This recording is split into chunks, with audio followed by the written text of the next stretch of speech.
Hello दोस्तों, स्वागत है आपका स्टॉक मार्केट की एक और नई वीडियो में। आज की इस वीडियो में हम बात करेंगे 1 रुपये से कम के ऐसे पेनी स्टॉक्स की जिसका आने वाले समय में आपको अच्छा खासा रिटर्न देखने को मिल सकता है, क्योंकि इसका जो लगातार सेल्स है वो लगातार बढ़ता जा रहा है और इसका प्रॉफिट की बात करें तो वो भी आपका लगातार बढ़ता जा रहा है और कंपनी का जो शेयर होल्डिंग पैटर्न है वो भी आपका अच्छा खासा प्रमोटर के पास दिखा रहा है।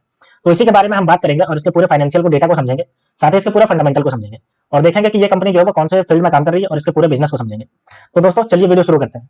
लेकिन दोस्तों, अगर आपने अभी तक मेरे चैनल को सब्सक्राइब नहीं किया तो आप मेरे चैनल को सब्सक्राइब कर लीजिए, ताकि ऐसे ही स्टॉक मार्केट से रिलेटेड वीडियो आप तक आसानी से पहुंच सके और आप स्टॉक मार्केट से अपडेटेड रह सके।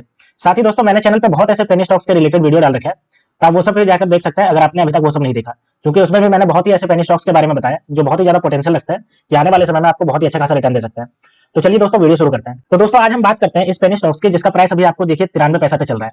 और वहीं अगर एक दिन की बात करते हैं, यानी कि 22 तारीख को जब ये मार्केट क्लोज हुआ तो 1.09% की इसमें तेजी देखने को मिली। अगर हम इसमें 6 महीने की बात करते हैं तो 6 महीने में देखिए 45% से अपना जो इन्वेस्टमेंट का पैसा है वो बढ़ा है। और आप देख सकते हो कि कितना ज्यादा ये 0.65 रुपया से आपका जो है वो मैक्सिमम हाई गया आपका 23 जनवरी 2024 पे गया है 1 रुपया 30 पैसा। तो आप देख सकते हो लगभग 2 गुना गया है आपका, और वो भी एक साल से पहले ही ये 2 गुना गया है। और अभी इसमें थोड़ा करेक्शन चल रहा है जिसकी वजह से ये आपका जो है वो गिर करके 93 पैसे पे आ गया है। ठीक है, आप देख सकते हो कि ये कंपनी जो है वो आपका 1 रुपया से कम में मिल सकती है। तो पेनी स्टॉक्स के लिए बहुत अच्छा है अगर हम बात करते हैं 1 रुपये से कम में, तो क्योंकि अपने इन्वेस्टरों का एक महीने आपका 6 महीने में आपका 6 महीने से भी कम की बात करते हैं तो अपना इन्वेस्टरों को जो है वो डबल करके दे दिए। अब चलिए हम इसके बारे में देख लेते हैं कि ये बिजनेस क्या करती है और इसके नाम को देख लेते हैं।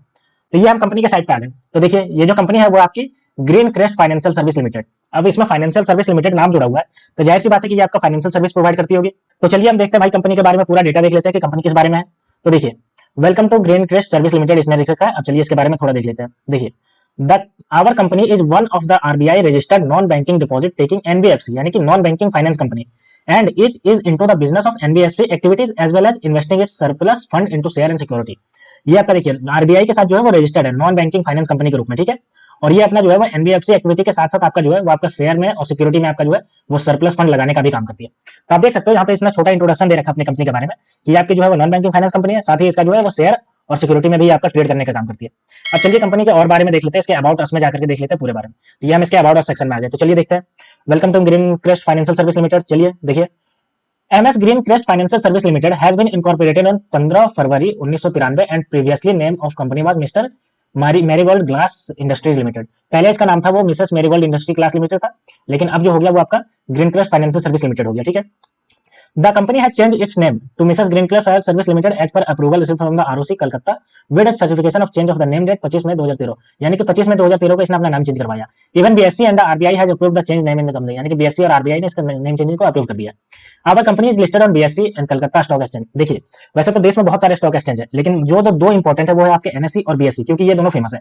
लेकिन बहुत सारे स्टॉक है, जैसे आपका पुणे स्टॉक एक्सचेंज हो गया, वैसे ही आपका एक कलकत्ता स्टॉक एक्सचेंज है जहां पे ये कंपनी लिस्टेड है, और साथ ही आपकी ये बॉम्बे स्टॉक एक्सचेंज में लिस्टेड तो है ही। ठीक है, our company is one of the RBI registered non-deposit taking NBFC and is into the business of NBFC activities as well as investigating into surplus fund into share and security। मैंने अभी बताया आपको ये आपकी आरबीआई रजिस्टर्ड एनबीएफसी कंपनी है जो आपका NBFC के बिजनेस में नॉन बैंकिंग फाइनेंस कंपनी, और साथ ही आपका जो एक्टिविटी जो करती है वो आपका जो सरप्लस अमाउंट बचता है उसको शेयर और सिक्योरिटी को फंड लगाने में उसमें लगाती है। ठीक है, अब बात करते हैं कि एनबीएफसी क्या करते हैं। तो एनबीएफसी होते हैं जो अपने छोटे छोटे जो आपका बिजनेस स्टार्ट करते हैं उनको लोन देने का काम करते हैं। ठीक है, नॉन बैंकिंग फाइनेंस कंपनी, यानी कि ये बैंकिंग नहीं करेगी, जैसे आप रेगुलर जो पैसा निकालते हो डालते हो वो नहीं करेगी। ये आपका जो है वो छोटे छोटे जो कारोबारी होते हैं उनको, या फिर बड़े कारोबारी होते हैं उनको ये लोन प्रोवाइड करती है, इसलिए इसको बोलते हैं फाइनेंस, यानी कि ये फाइनेंस करने का काम करती है। तो ये हमने देख लिया green Crest financial service limited के बारे में कि आपकी जो है एनबीएफसी कंपनी है, साथ ही ये शेयर और सिक्योरिटी में ट्रेडिंग करने का काम करती है। अब चलिए इसके पूरा फंडामेंटल को देखते हैं और समझते हैं कि इसका फंडामेंटल हमें क्यों स्ट्रॉन्ग नजर आ रहा है, जिसकी वजह से मैं आपको बता रहा हूं कि आपका स्ट्रॉन्गली फंडामेंटल पेनी स्टॉक्स हो सकता है। तो चलिए इसके बारे में देख लेते हैं। तो ये हम इसका फंडामेंटल पे आ गए, green Crest financial service limited, जिसका अभी जो प्राइस चल रहा है वो आपका 93 पैसे पे चल रहा है और 22 मार्च को 1.09% का आपका तेजी भी देखने को मिली। अगर हम इसके मार्केट कैप की बात करते हैं तो 34 करोड़ का इसका अच्छा खासा मार्केट कैप है पेनी स्टॉक्स के मामले में। आरओसी देखिए 4.17% का है, और आरओई की बात करते हैं तो 2.42% का आरओई है। ईपीएस देख लीजिए इसका 18 पैसे का ईपीएस है, और बुक वैल्यू इसका जो है 1.62 रुपीज का इसका बुक वैल्यू है। अगर हम बात करते हैं इसका स्टॉक पी तो 5.26 का इसका स्टॉक पी है, और इंडस्ट्री की बात करते हैं तो देखिए 19.3 इसका इंडस्ट्री पी है। वहीं इसके अगर हाई और लो की बात करते हैं तो 1.32 रुपीज इसका हाई गया है और 0.59 इसका लो गया है, और इसके अगर फेस वैल्यू की बात करते हैं तो 1 रुपया इसका फेस वैल्यू है। तो आप देख सकते हो ये कंपनी जो है वो आपका देखिए 34 करोड़ का आपका जो है पेनी स्टॉक्स में आपका मार्केट कैप लेके बैठी है, और साथ ही अगर बात करते हैं तो आरओसी जो आपका लगभग 5% से बढ़ रहा है, और इसका आरओई जो आपका 3% के आसपास बढ़ रहा है। ठीक है, अब चलिए हम इसके एक साल के चार्ट पैटर्न को देखते हैं और समझते हैं कि एक साल का चार्ट पैटर्न कैसे मूव किया। तो आप देख सकते हो एक साल का चार्ट पैटर्न देखिए, upper direction, lower direction, upper direction जाकर के ये देखिए अपर डायरेक्शन में मूवमेंट किया है और जो मैक्सिमम गया वो 23 जनवरी 2024 को मैक्सिमम गया 1.30 रुपीज का गया है और उसके बाद वहां से इसको करेक्शन देखने को मिल रहा है और इसमें करेक्शन चलता हुआ आपका 0.93 रुपीज पे आ गया। लेकिन आप देख सकते हो एक साल पहले ये 0.78 रुपीज पे ट्रेड कर रहा था 24 मार्च 2023 को, और अभी ये ट्रेड कर रहा है वो देखिए 0.93 रुपीज पे ट्रेड कर रहा है। तो ये देखिए आपका जो है वो कितना ज्यादा बढ़ गया, और अगर आप मैक्सिमम टाइम पे अगर बेचते तो आपको ये डबल रिटर्न दे देता उस समय। तो आप देख सकते हो कितना ज्यादा।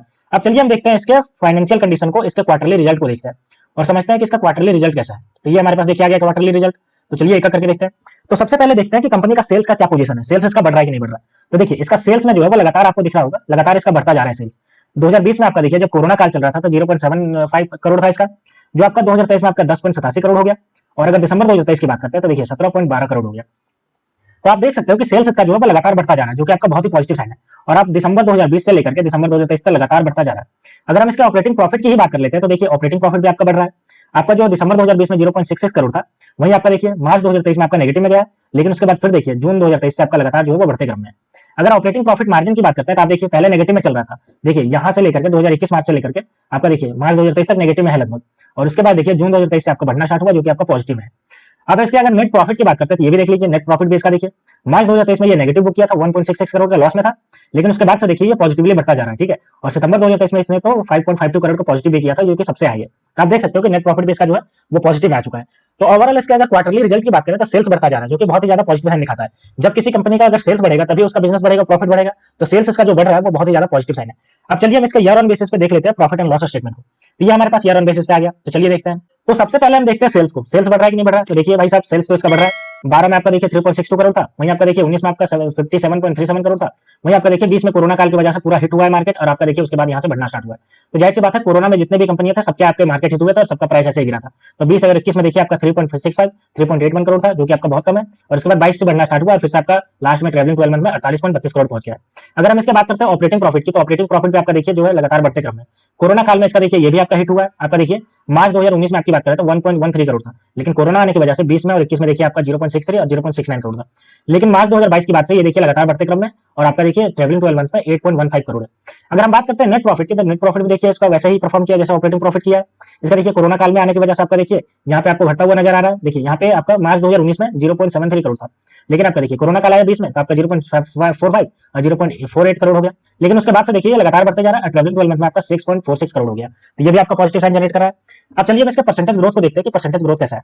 तो सेल्स ग्रोथ की अगर बात करते हैं तो देखिए 3 साल में जहां ये आपका 89% का दिया है, ट्रेवलिंग 12 मंथ में आपका देखिए 144% का दिया है। यहाँ पे देखिए पॉजिटिव साइन है। अगर हम इसका प्रॉफिट ग्रोथ की बात करते हैं तो 3 साल में जहां ये 41% का दिया है, वहां देखिए ट्रेवलिंग 12 मंथ में 314% का दिया, जो कि बहुत ज्यादा पॉजिटिव साइन है। अगर हम इसके सीएजीआर की बात करते हैं तो 3 साल में जहां ये 5% से बढ़ रहा था, अभी देखिए आपका 1 साल के अंदर ये 19% से बढ़ रहा है, और रिटर्न ऑन इक्विटी आपका देखिए 3 साल और 1 साल में आपका ये 2% से बढ़ रहा है। तो आप देख सकते हो इसका सीएजीआर जो दिख रहा है ये बहुत ही ज्यादा स्ट्रॉन्ग नजर आ रहा है, जो कि आपका 314% से बढ़ रहा है। साथ ही इसका जो सेल्स ग्रोथ है वो भी आपका 144% से बढ़ रहा है। तो ये भी आपका बहुत ज्यादा स्ट्रॉन्ग साइन जनरेट कर रहा है, क्योंकि अगर इसका सेल्स बढ़ेगा और इसका सीएजीआर बढ़ेगा तो ये बिजनेस बढ़ेगा और इसका profit at the end of the day profit बढ़ेगा। अब चलिए हम कंपनी के देख लेते हैं शेयर होल्डिंग पैटर्न को, कि किस किसके पास कितने कितने शेयर है, प्रमोटर के पास कितने शेयर है। तो ये हमारे पास आ गया शेयर होल्डिंग पैटर्न। तो देखिए सबसे पहले बात करते हैं अगर प्रमोटर की, तो प्रमोटर के पास जो स्टेक है वो आपका 1.25% का है, जो कि बहुत ही कम है। ये आपका एक नेगेटिव साइन जनरेट कर रहा है, क्योंकि जब भी किसी कंपनी में प्रमोटर का स्टेक बहुत कम होता है तो इन्वेस्टरों को ऐसा लगता है कि प्रमोटर का खुद ही बिलीफ नहीं है इस पे, जिसकी वजह से इन्वेस्टर भी उसमें बिलीफ नहीं दिखाते। लेकिन अगर हम बात करते हैं इसके अभी के रिजल्ट की, तो इसका फाइनेंशियल रिजल्ट बहुत ही अच्छा खासा परफॉर्म कर रहा है, जिसकी वजह से ये जो है वो आपका बढ़ता क्रम में जा रहा है। पब्लिक की बात करते हैं तो पब्लिक के पास 98.75%, यानी कि जितना बाकी बच गया प्रमोटर के बाद वो सब पब्लिक के पास है। तो ये आपका जो अगर शेयर होल्डिंग पैटर्न की बात करते हैं तो इसमें प्रमोटर का जो होल्डिंग है वो आपका देखिए 1.25% है। ये आपका नेगेटिव साइन जनरेट कर रहा है, और पेनी स्टॉक्स में नेगेटिव साइन जनरेट करने का मतलब होता है कि ये आपका जो होता है वो रिस्की होते हैं। लेकिन दोस्तों अगर हम बात करते हैं इसके ओवरऑल अगर इसके फाइनेंशियल की, तो लगातार इसका जो फाइनेंशियल है, चाहे हम इसके सीएजीआर की बात करें परसेंटेज जो कि आपका बढ़ता जा रहा है, और सेल्स ग्रोथ, साथ ही इसके प्रॉफिट एंड लॉस स्टेटमेंट में भी इसका सेल्स और इसका नेट प्रॉफिट लगातार बढ़ता जा रहा है। और अगर इसके क्वार्टरली रिजल्ट की बात करते हैं तो ये भी आपका लगातार बढ़ता जा रहा है, जो कि आपका बहुत ही ज्यादा पॉजिटिव साइन जनरेट कर रहा है। साथ ही अगर हम इसके 1 साल के चार्ट पैटर्न को देखते हैं तो ये भी आपको देखिए लगातार जो है वो आपका अपर डायरेक्शन में जाता जा रहा है, और अभी इसमें आपको करेक्शन देखने को मिल रहा है, और करेक्शन जो स्टार्ट हुआ है वो 23 जनवरी 2024 से स्टार्ट हुआ है इसमें करेक्शन। ठीक है, तो अगर हम ओवरऑल बात करते हैं इसके, तो ये कंपनी आपके लिए अच्छा ऑप्शन हो सकती है इन्वेस्टमेंट करने के लिए, जो आपका 1 रुपया से भी कम दाम पे मिल रही है। लेकिन दोस्तों एक बात हमेशा ध्यान रखिएगा कि जब भी कोई पेनी स्टॉक्स होता है तो वो हाईली रिस्की स्टॉक्स होता है, क्योंकि जितना आपका कैपेसिटी होता है उसमें आपको मल्टीबैगर रिटर्न देने की, उतना ही चांसेस होता है कि आपका पैसा पूरी तरीके से वो डूब जाए। तो आप हमेशा सोच समझ के किसी भी पेनी स्टॉक्स में लगाइए और उतना ही पैसा लगाइए जितना आप अफोर्ड कर सकते हो, ठीक है। वरना आप सारे अमाउंट को मत लगाइए पेनी स्टॉक्स में, आप ब्लू चिप कंपनी में लगाइए, अच्छे अच्छे स्टॉक्स में लगाइए, और आपका 20 to 30% ही आप अपने पेनी स्टॉक्स में लगाइए। तो दोस्तों ये था आपका green Crest financial service limited का पूरा एनालिसिस जो मैंने आपके सामने बताया। तो दोस्तों आप इसको थोरोली एनालाइज करिए और समझिए कि आपको इसमें इन्वेस्टमेंट करना है कि नहीं करना है, उसके बाद आप खुद अपने आप ही डिसीजन लीजिए। तो दोस्तों ऐसे ही स्टॉक मार्केट से रिलेटेड वीडियो देखने के लिए आप मेरे चैनल को सब्सक्राइब कर लीजिए। तो मिलते हैं दोस्तों नेक्स्ट वीडियो में, तब तक के लिए स्टे ट्यून्ड, थैंक यू।